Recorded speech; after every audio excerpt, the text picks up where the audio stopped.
In this simple video tutorial, I'm going to share with you how to enable true dark mode on your iPhone.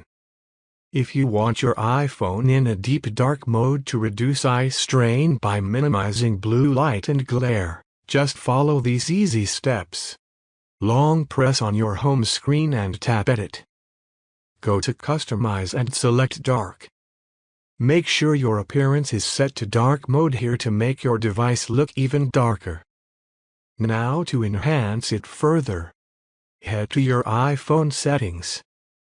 Go to Accessibility. Under the Vision section, select Display and Text Size.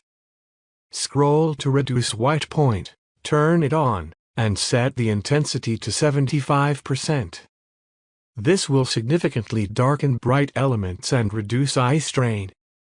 To make it even more convenient, open Control Center Settings. Add the Reduce White Point toggle by long pressing on the screen, tapping Add a Control, and searching for Reduce White Point.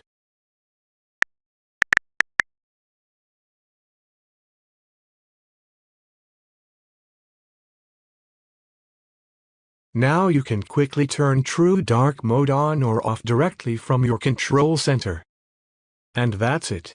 That's how easy it is to enable true dark mode on your iPhone. If you found this video helpful, don't forget to give it a thumbs up and subscribe for more tutorials.